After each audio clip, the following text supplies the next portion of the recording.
Welcome back to A Time and Refinement. It's Jesse, your host, and today I will be interviewing my brother yet again. Welcome back, Timothy.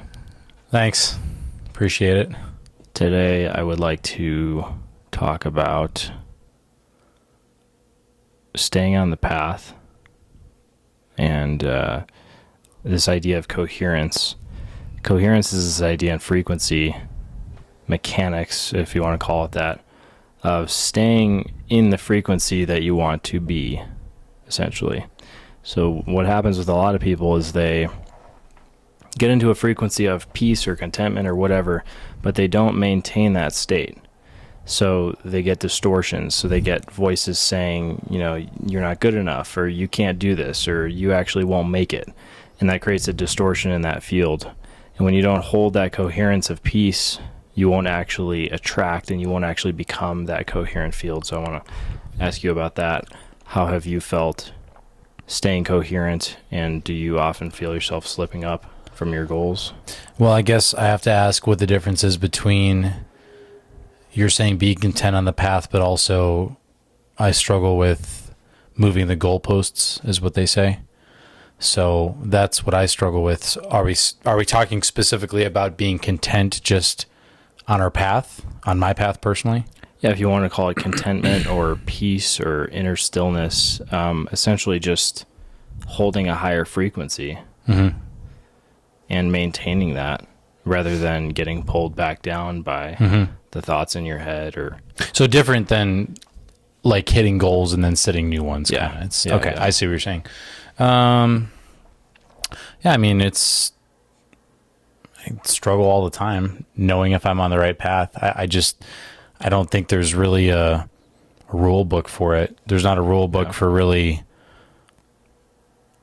telling yourself every day is going to be perfect and you're going to know every single day what you're doing is correct.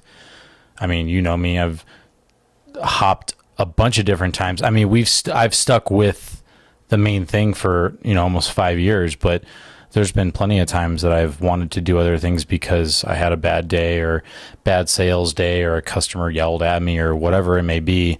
So I don't think there's a rule book for just being content all the time. You just have to try your best and just talk to people, read your books, listen to your music, whatever it may be, to just keep you on that path as much as possible, because you're going to be derailed one way or the other on certain times. So there's not really a way to dodge that.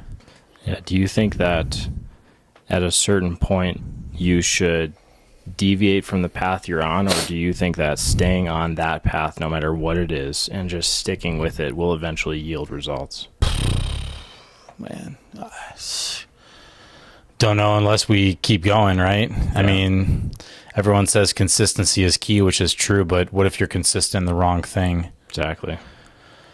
I don't know. I think that would just come down to believing that what you're doing is correct and choosing to be consistent with that thing. I think you could be consistent with a lot of different things and be successful at it. I mean, we look at people all the time that were consistent with some things, and I go, how did this guy make money doing this thing? Yeah. Or how did he get financially successful doing this thing? So I don't know. I mean, if you're picking up like pigeon poop or something and making a business out of that, I mean, you're probably not going to make a lot of money with that. Well, then again, who knows, right? If you're in California, maybe It would be a business. I don't know. I just think, I do think staying consistent with your thing is of utmost importance, though. I really do. Yeah. And you don't know if it's going to work. I don't know if this is going to work, but I trust the process, and I trust that putting the time in and gradually seeing things tick up a little bit is, you're on the right path. If you're continually falling down, we need to reassess. But what's one piece of evidence that you've found which is keeping you going, essentially, whether that be a video you watched or a quote or someone in your life, maybe? What kept you from giving up? Didn't feel like I had any other choice, honestly. I think that's just where I was at. And probably just being too stubborn to quit and just do something else because I had too much pride to be doing the thing. And I'm like, I'm not going to quit doing it. So I'm just going to keep going. Yeah. And it hasn't necessarily lost us money per se. We've gained a little bit here and there, just not as quick as we want it to. Yeah. Overall, it's uptrending. Not so who knows, right? Who knows? I mean, some people can be successful in a year or less with something. Some people it takes 10 years. So what do you think the difference is between those people? Chance, luck. You think so? Yeah. Are you gonna buck me on that? No, I'm not sure. I don't know. I would say that's the most logical way of looking at it. Whether investors came in, helped them out, they had an inheritance from their parents, something. I don't know. I mean, we can look at Jeff Bezos, obviously, is a good example. He had a trust fund, and I think his dad gave him like $1.5 million or something like that. And people go, well, he could have just squandered that gambling, which is true. He made the correct choice by putting it in Amazon, but any other Joe Schmo could have just blown that money. So I think everybody has some luck one way or another. It just depends on how you use it. Do you think there's some mechanics going on behind the scenes, whether that be astrology or determinism or life circumstances? I don't know. It's hard to gauge that, you know. I don't. Again, this goes back to social media, and you have no idea if stuff is real or stuff is fake. Right. I do think, honestly, the past couple days, that Jet Franzen podcast that I listened to was really good for me because he straight up said I put together 11, almost 1,200 videos before he got 1,000 followers. Yeah. Which is crazy. Yeah. Like, that's absolutely ridiculous. I mean, I thought doing, what are we on? I don't know, 70, 80 episodes of this. I thought we would have thousands of subscribers, and we don't. But No. also I haven't stayed as consistent with this as I wanted to. So, who So knows? do you think the old adage, consistency is key? Is that it? Is that all that it boils down to?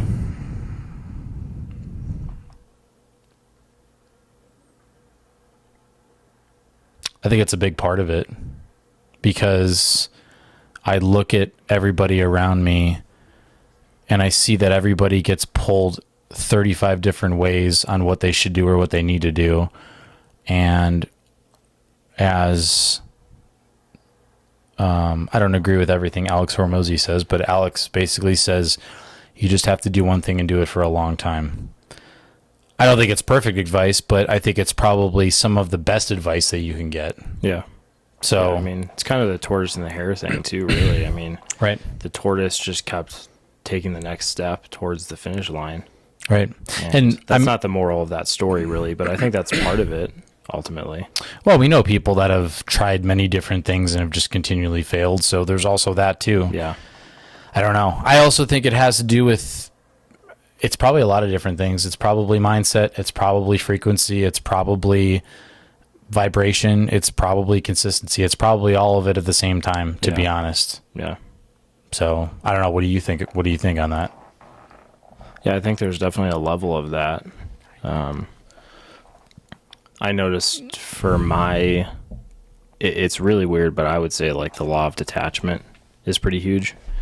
And it definitely made me rethink everything I had tried in the past by simply getting into what, they would kids call flow state or whatever. Just not overthinking it, using your intuition, letting it guide you rather than your rational mind.